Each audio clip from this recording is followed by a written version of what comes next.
बिस्मिल्लाहिर्रहमानिर्रहीम। अस्सलाम वालेकुम। Welcome to easy cooking with Naureen. आज मैं आपके साथ बहुत ही ज़बरदस्त एक रमज़ान स्पेशल रेसिपी शेयर करने जा रही हूँ, आलू के समोसों की। इसे हम बिल्कुल बाज़ार जैसा बनाकर तैयार करेंगे। इसको खस्ता और बाज़ार जैसा बनाने में कोई रॉकेट साइंस नहीं है। बहुत आसानी से हम घर पर कम पैसों में ढेर सारे समोसे जो हैं ये बनाकर तैयार कर सकते हैं। और जस्ट चंद टिप्स हैं जो कि हमें फ़ॉलो करनी होंगी, जिसकी वजह से ये बहुत ही खस्ता और ज़बरदस्त बनकर तैयार होते हैं। और इन चटनियों के साथ खाएं तो इन समोसों का तो मज़ा ही आ जाता है। गर्मा गर्म समोसों की ये रेसिपी आपके साथ शेयर करने जा रही हूँ, फुल वॉच कीजिएगा। आइए अब हम अपनी रेसिपी को बनाना शुरू करते हैं। यहाँ पर मैंने 1.5 कप मैदा लिया है। अब हम और मैदे को मैंने बहुत अच्छी तरीके से छान लिया है। अब हम इसके अंदर हाफ़ टी स्पून जो है अजवाइन ऐड करेंगे। इस तरह से हाथों से क्रश कर कर अजवाइन को डालेंगे तो टेस्ट बहुत अच्छा आता है। हाफ़ टी स्पून नमक ऐड करेंगे। दोनों चीज़ों को अच्छी तरह से मिक्स कर देंगे, दरमियान में जगह बना लेंगे। और 4 से 5 टेबल स्पून मैंने यहाँ पर घी डाला है मेल्ट करके।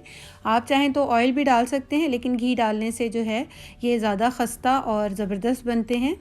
तो हम स्ट्रीट स्टाइल बना रहे हैं तो हमें घी डालना ज़रूरी होता है, इसलिए मैंने घी ऐड किया है इसके अंदर। हम घी को आटे के अंदर यानी मैदे के अंदर इतना जो है मिक्स करेंगे कि ये इसकी इस तरह से जो है एक बाइंडिंग आ जाए।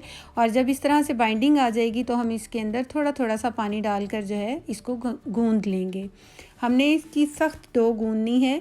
अगर आपकी जो डो है समोसे की वो नरम होगी तो हमारे समोसे अच्छे नहीं बनेंगे। हमने इसकी डो अच्छी खासी सख्त गूंदनी है। ये देखिए, आपको फ़ील हो रहा होगा कि मैंने कितनी सख्त गूंदी है। ये देखिए, इतनी सख्त होनी चाहिए।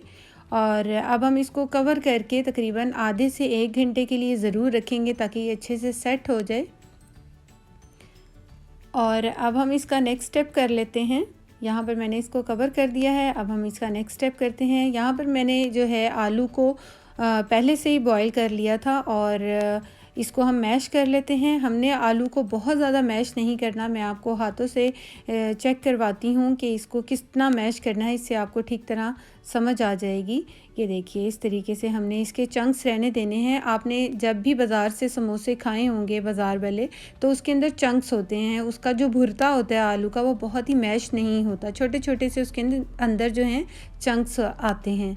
अब हम एक कढ़ाई ले लेंगे और उसके अंदर 1 टेबल स्पून जो है ऑयल डालेंगे। इसमें ऑयल ज़्यादा नहीं जाता, जस्ट हमने इसको अच्छा सा भुनाई का फ्लेवर देना है, इसलिए ऐड किया है।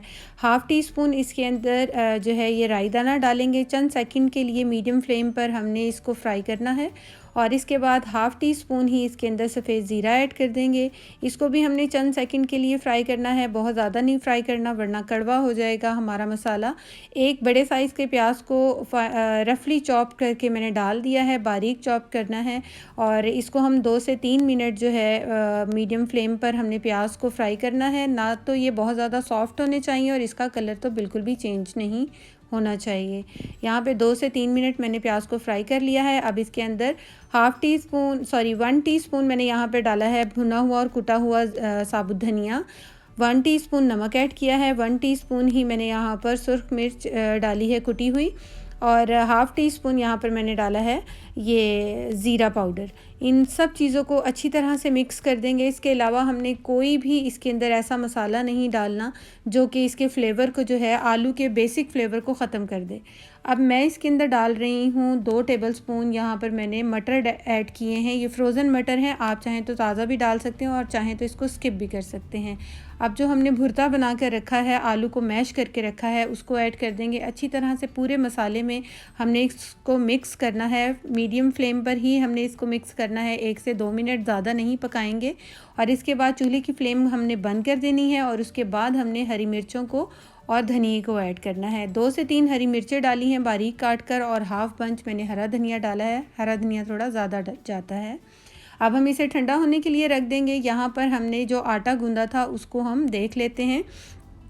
हम उसे उठाएंगे और इस तरीके से इसको लंबाई में बेल लेंगे और इस तरह से हम इसकी कटिंग कर लेंगे। इस तरह कटिंग करने से इसके जो पेड़ों का साइज़ है सेम रहता है और बहुत आसानी से हम एक जैसे साइज़ के जो है समोसे तैयार कर सकते हैं। इसके पेड़े बना लेंगे और पेड़े बनाकर भी हमने 5 से 10 मिनट इसको ज़रूर रेस्ट देना है ताकि इसके अंदर अच्छी सी लचक आ जाए और ये मज़ेदार से बनकर तैयार हों। 5 से 10 मिनट के बाद आपने इसको बेलना है। थोड़ा सा खुश्क आटा डालकर, बहुत ज़्यादा खुश्क आटा हम नहीं लगाएंगे, बस इतना लगाएंगे कि ये आराम से जो है हम इसको बेल सकें। और इस तरह से इसको लंबाई में हमने ओवल शेप में बेलना है, गुलाई में नहीं बेलना। और इसकी शीटें जो हैं हम बेलते जाएंगे और एक साइड पे रखते जाएंगे। और जब हम इसके ऊपर दूसरी शीट डालेंगे तो दूसरी शीट को डालने से पहले हमने इसके ऊपर थोड़ा सा आटा डस्ट करना है ताकि ये एक दूसरे के साथ चिपके ना। और हर शीट के ऊपर थोड़ा सा हम आटा डस्ट करेंगे, फिर अगली शीट हमने डालनी है। इसी तरह से हम तमाम शीटें बना लेंगे। यहाँ पर मैं बना चुकी हूँ। अब हम इसकी कटिंग कर लेते हैं। कटिंग करने के लिए एक शीट उठाएंगे, उसका हाफ़ करेंगे ताकि हम जो है एक निशान हमारे पास आ जाए और हम इसको कट कर सकें। यहाँ पर हमने इसका हाफ़ कर लिया है। अब हम इसकी कटिंग कर लेंगे और ये हमारी समोसा शीट जो हैं तैयार हो गई हैं। तकरीबन 1.5 कप मैदे से आप 30 से 35 समोसे बनाकर तैयार कर सकते हैं।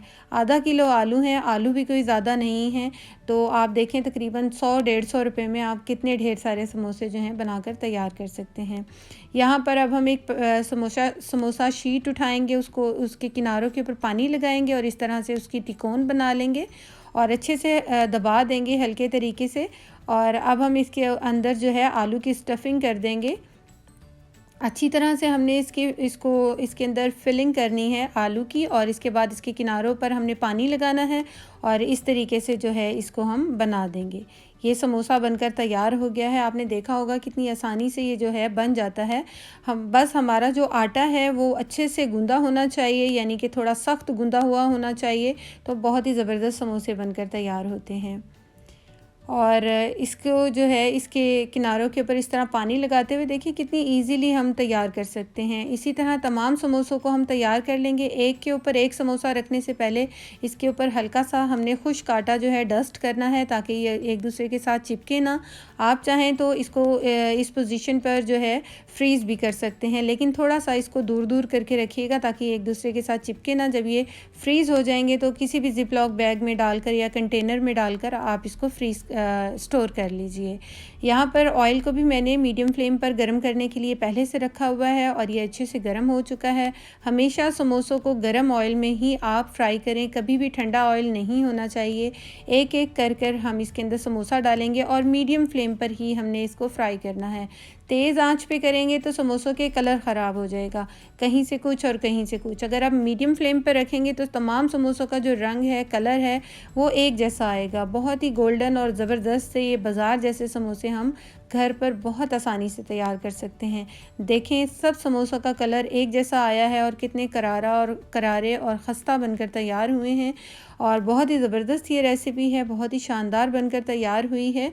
तो मैं आपको इसको चेक करवाती हूँ, चटनियाँ डालकर इसको मैं आपको दिखाती हूँ। इन दोनों चटनियों की रेसिपी जो है मेरे चैनल पे मौजूद है, इसका लिंक मैं आपको डिस्क्रिप्शन बॉक्स में दे दूँगी, आप वहाँ से देख लीजिएगा। यहाँ पर मैंने समोसों को इस तरह तोड़ कर रखा है और इसके ऊपर ये ग्रीन दही वाली चटनी मैं डाल रही हूँ और ये रेड वाली चटनी है, जिसके दोनों चटनियों का लिंक मैं आपको डिस्क्रिप्शन बॉक्स में दे दूँगी, आप वहाँ से चेक कर लीजिएगा। ये गर्मा गर्म समोसे इन चटनियों के साथ, स्पेशली आलू वाले समोसे इन चटनियों के साथ बहुत ही अमेजिंग लगते हैं। होपफुली आपको मेरी ये रेसिपी ज़रूर पसंद आई होगी। Thanks for watching. अल्लाह हाफिज़।